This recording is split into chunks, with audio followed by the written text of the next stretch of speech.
These are notes on special line segments for triangles, and we have 4 special segments that we're going to talk about in these notes. The first is an altitude. An altitude, if I'm just kind of sketching it, is a line segment drawn from a vertex, so from a vertex, that is perpendicular to the opposite side. So I need a line that comes down and is perpendicular to the opposite side. So what I'm really looking for here is I'm looking for the construction of the perpendicular through a point to a line.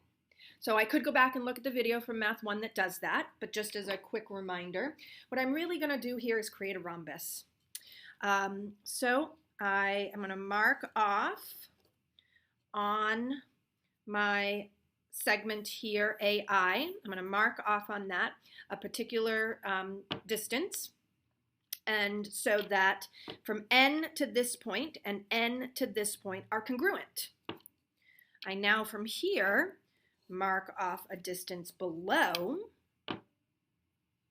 so that I now have the distance from N to this point, N to this point to this point, and this point to this point are congruent. They are the same. That's a rhombus. Now, if you remember when we talked about rhombuses a few sections ago, so let's actually just highlight this so that you can see that this is a rhombus. So I have a side here, a side here, a side here, and a side here. There's my rhombus. But if we remember, one of the properties of rhombuses say that the diagonals bisect each other. So I have one diagonal drawn in, and I can draw in the second diagonal.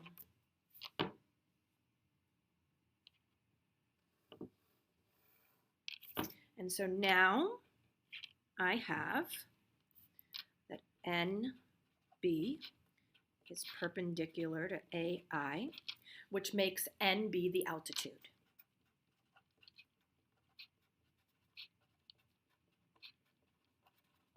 Of triangle ANI from vertex N. Another special segment in our triangle is called the median. And the median is a line that is drawn, so let's do a little sketch here. I have a triangle. The median is a line segment drawn from a vertex, okay, vertex, to the middle, to the midpoint of the opposite side. So my midpoint maybe is like right here, and this is the line I'm drawing. So what I have to do here is I have to bisect this line, which means, again, I need a rhombus. Because if I can bisect that line, I can do that by having the diagonals of a rhombus bisect each other. So I am going to find I'm going to use AI as the diagonal of my rhombus. So I want to have my compass open a little bit longer than the midpoint of AI. Mark above. Mark below,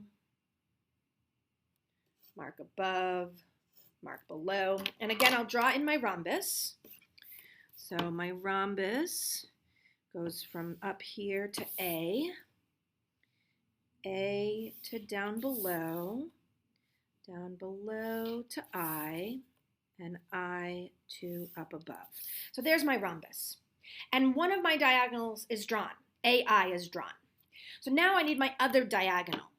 So I'm going to highlight it because it turns out that my diagonal, my other diagonal, is not what I'm looking for. What I'm actually looking for is the line that goes from N to this midpoint. I'm not looking for the perpendicular bisector. I'm not looking for the perpendicular from N to AI. I'm looking for the line from N to where it bisects AI. That's the median. We'll call this D. So now I can say ND is the median of triangle NIA from vertex N, which means I can say that AD is congruent to DI. Now, in our triangle, it looks like that our diagonal here is almost the same line as the ND, and that's just a case of the fact that the triangle was drawn in a particular way. But they don't have to overlap, and they don't perfectly overlap. We can see that the median here is not exactly perpendicular to the side AI. Our next special line is called an angle bisector.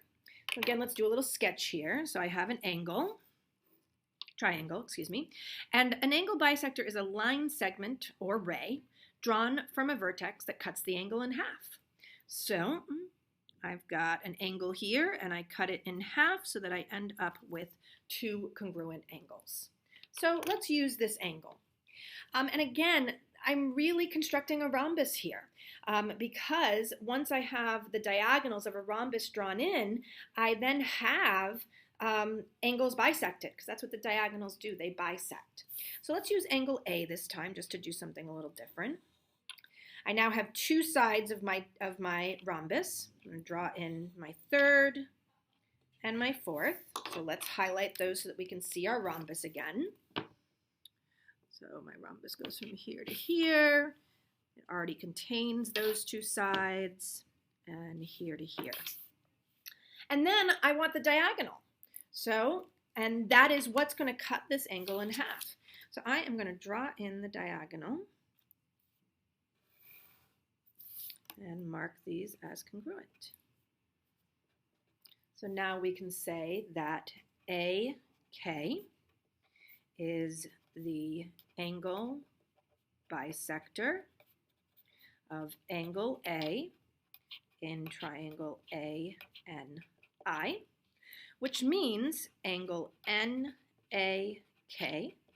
is congruent to angle KAI.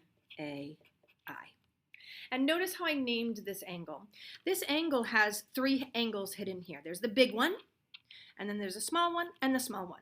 So when there are three angles hidden there, I need to make sure to be very specific about what I call it. I can't call this simply angle A because that's ambiguous. Am I talking about the little one up here, the little one down here, or the whole thing? My last construction, my last special line that happens in triangles is called the perpendicular bisector. So again, I'm going to draw a little triangle here.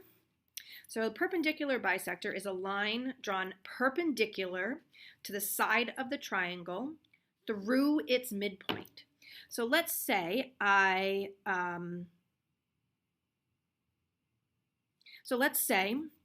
looking at this line, this side, and I want it to be, I want a line that's perpendicular, and I want it to be through its midpoint. This definition doesn't talk about the vertex at all. We don't have to go through a vertex. However, finding the perpendicular bisector is what we do when we have the diagonals, you've got it, as of a rhombus. So I'm going to construct a rhombus where AN is a diagonal. So again, I'm going to highlight my rhombus so that we can see it, because it's always nice to be able to see that rhombus. So from here to A up here, here to N, and N to here. So now I have my rhombus, and I have one diagonal drawn already. The other diagonal, lo and behold, is going to give me the perpendicular bisector of side AN. So now we can say that LM